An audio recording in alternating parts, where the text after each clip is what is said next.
Hey guys, welcome to Raw Customs. I'm your host, Patrick Rapolo, and on this episode, I'm going to be showing you how I made the Sword of the Spirit here, guys. Now, some of you may be asking, what's the Sword of the Spirit?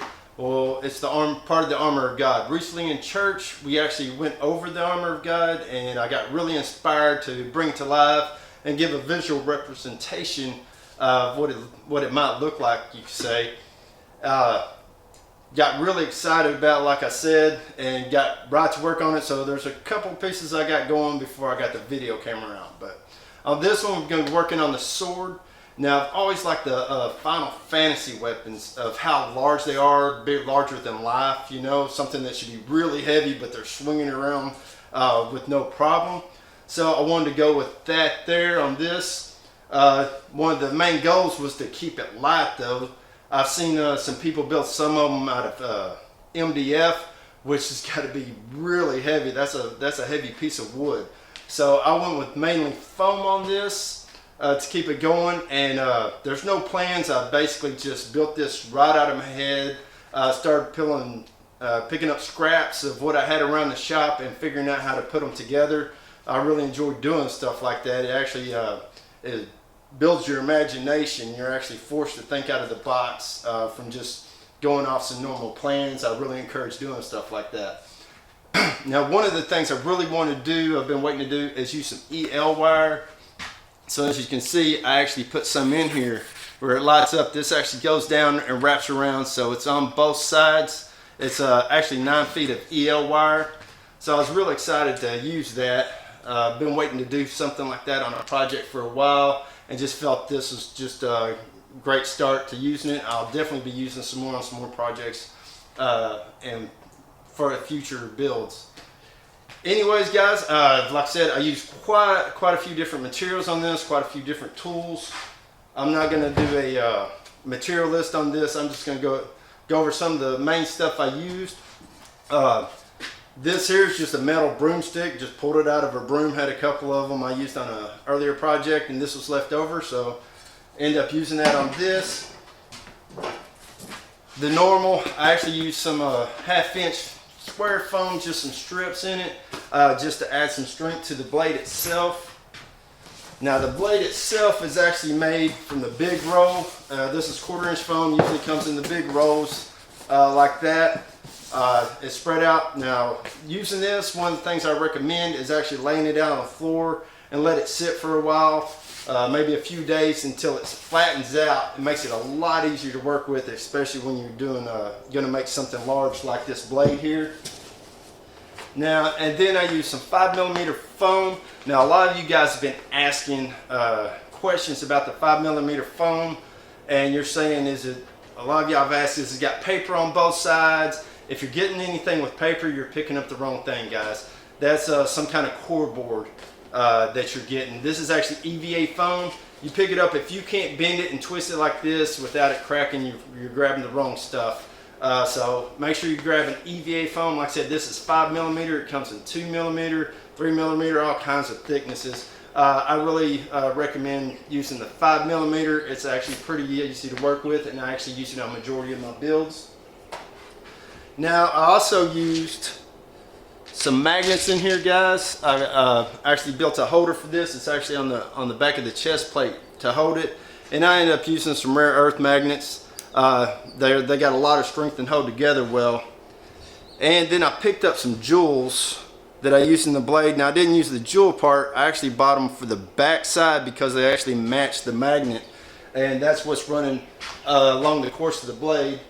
Now, one thing that was actually cool about them that I wasn't planning on is they actually sparkle when you turn the blade up and down. You actually get different sparkles. That was just a side effect, and it ended up working cool, and it gave me a nice look, something I wasn't even planning on. For tools, I used quite a variety of tools you'll see in the video. Some hot glue, some contact cement. As far as the blade goes, you know, some PVC, or not the blade, but the handle. So anyways, let's get to it. Here's how to do it, guys.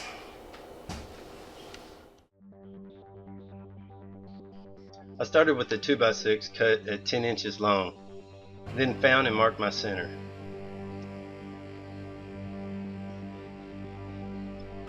Then I laid out my transformer and battery pack and marked the area that would be cut out.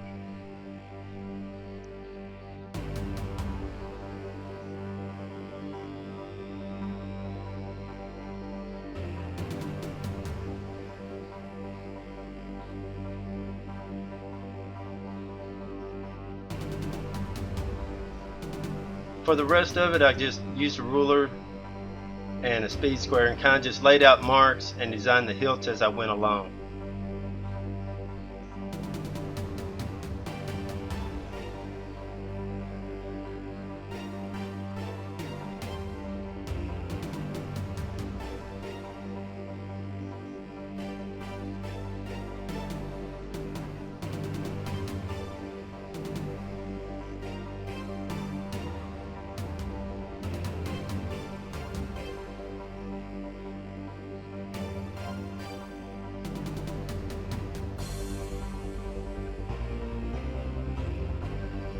Once everything was drawn up, I used a drill press to drill out the 4 corners for the area that I'd be cutting out.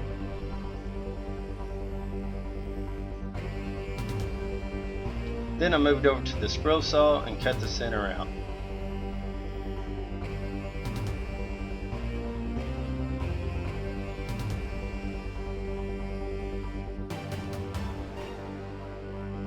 For the outside edges, I used a bandsaw to give me nice straight cuts.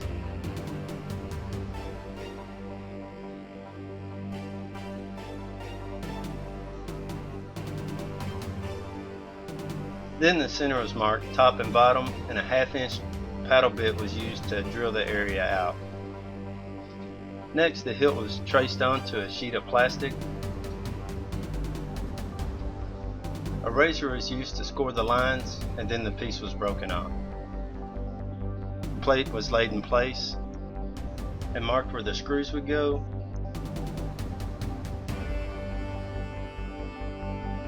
Pilot holes are drilled to prevent cracking, and then the screws are drilled in.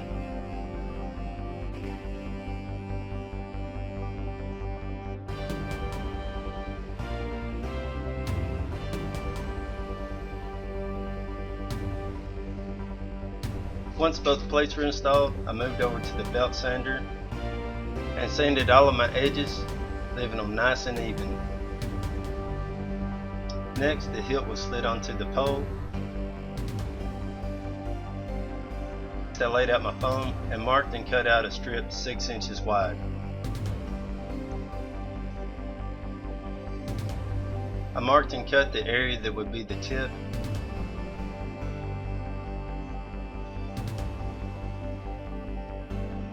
Next, my hilt and pole assembly was laid in place to get my length.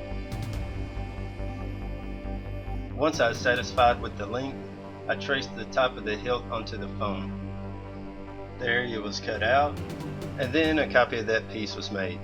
Then I sanded the backside edges about 1 inch in all the way around. Next, I marked the center of my piece on the back side. I laid out and marked a 2 inch area in the center. I cut 1/2 inch foam into strips 1 1/4 inches. These strips are glued in place along the lines I'd made using a hot glue gun. Then a second set of strips were glued onto the first set I'd laid down. This will make a channel for the pole to slide into. Next, the opposite side was glued into place.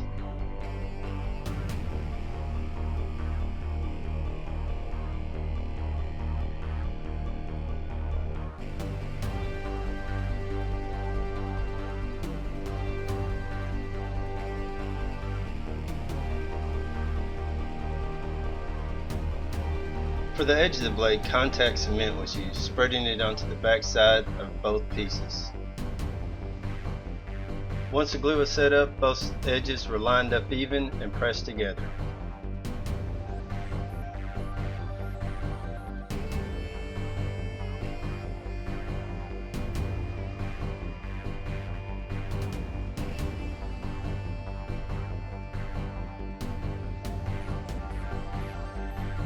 A Dremel with a sanding wheel was used to carve an edge onto the blade.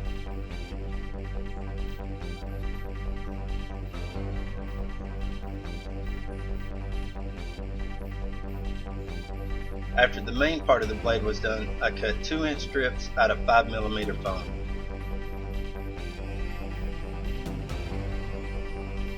The strips were then scored every 2 inches with a razor blade.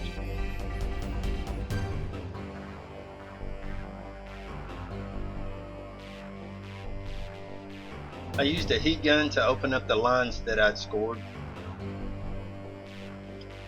This made 2-inch squares along my piece. Then I marked the center of each square, and a hole punch was used to cut a hole in the center of each square. A 2-inch area in the center of the blade was marked for the overlay.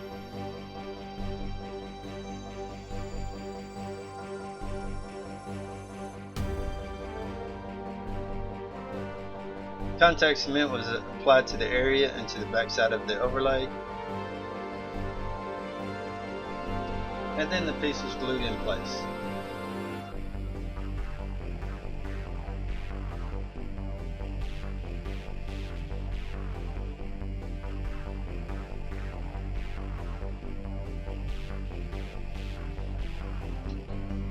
For the handle, I used PVC parts. I cut this piece in 2 pieces on the bandsaw since I was only wanting to use half of it. 3/4 inch PVC was used for the main part of the handle, and a coupler with a threaded end and a cap to finish it off. The handle was cut to size with PVC cutters and assembled for a test fit. I used the belt sander to take off the raised lettering on the cap. Next, 3 holes were drilled in the handle. Then I used a Phillips head on the drill to countersink the holes. This way the screws would sit flush.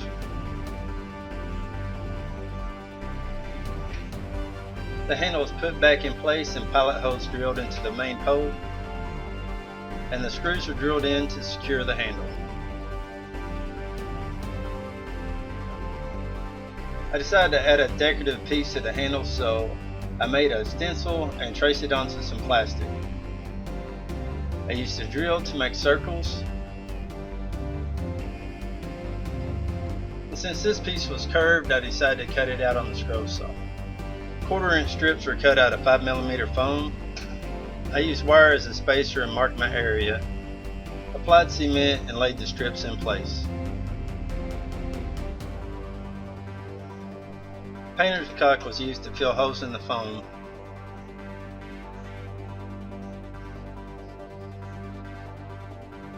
The blade was then sealed with 3 coats of plastic dip. That was followed up by 2 coats of silver paint. Once the paint was dry, the center section was taped off. Then that section was given 2 coats of gold paint. The blade was then finished off with a little bit of airbrushing to give it a little bit more style. I took apart the hilt but made sure to mark my panels. A hole was drilled at the top of the hilt for the EL wire. For the switch, I used a button off an old flashlight. A hole was drilled in the bottom of the hilt for it to fit in. The hilt was given 2 coats of primer.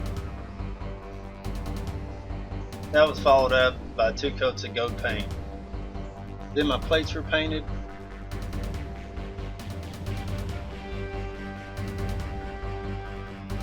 Next, the EL wire was superglued into the channel I'd made on the blade.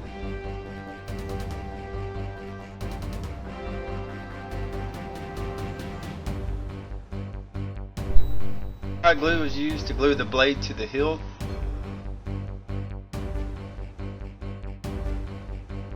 Magnets were then glued into 4 of the holes that I'd made in the center of the blade.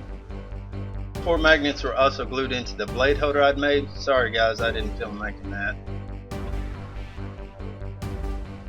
The backside of these jewels actually matched the magnets. They were glued in the rest of the holes upside down. Next, 5mm foam was rolled around the 3/4 inch PVC and marked and cut to fit.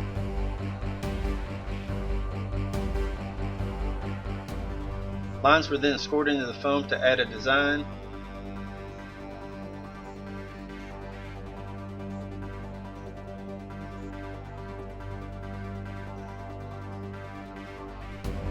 Then the piece was glued into place.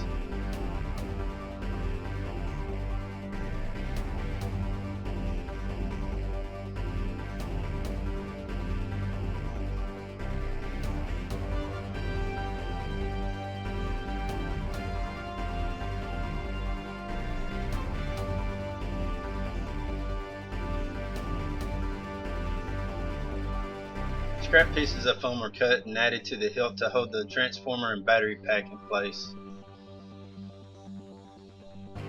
Next, one of the wires from the battery pack to the transformer were cut in half and then soldered to the switch. The switch was then glued into place. The transformer and battery pack installed. And the plates were reinstalled using some nicer looking screws.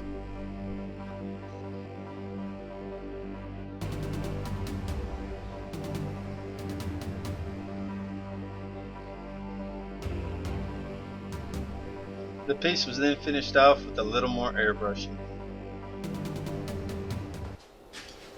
Alright guys, there you go. The sword of the Spirit, or at least my representation of it. Got some new ideas in here, like using the jewels and the magnets, the EL wire. Some old ideas, like I used on the handle here. If you'd like to see something like that more in detail, check out my lightsaber tutorial. I did practically the same thing as far as the housing goes for that. Like I said, I'm actually building the entire suit of armor, which is 6 pieces. Now I got ahead of the camera, I guess, and built the helmet here, the helmet of salvation. Then I got the breastplate of righteousness. Neither one of those are filmed, but if y'all guys actually want to see the helmet, I'd be willing to redo that. I'm actually going to build something like this on another build, so I'll be using the same methods for that as I built this. And then I got the shield of faith back here, which I used some new materials on as well. And that one is filmed, so I'll be trying to get that out for you before the end of the month if possible.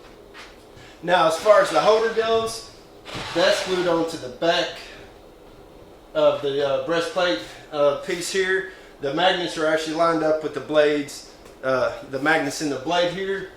And I actually formed it to actually fit the blade as well and put this piece up. So this comes in and actually hits against here to actually hold this piece, back piece actually holds the majority of the weight. And then this comes in and the magnets beat and it's held in place there. And just to separate it, all you got to do is give it a little twist and a little tug, and it comes out of there. And so far, it's holding pretty good. This is actually built to fit my son and not fit me, so my son's bigger than I am, and so it actually fits a little large on me. But I had him come over and we put it all on, and he had walked around with the sword and it actually held on real well. Well, all right, guys, that's it for this episode. If you want to see more, make sure and subscribe. Like I said, I'm going to be trying to get this stuff out, at least this shield, as soon as possible. So until next time, God bless, and I'll see you on the next build.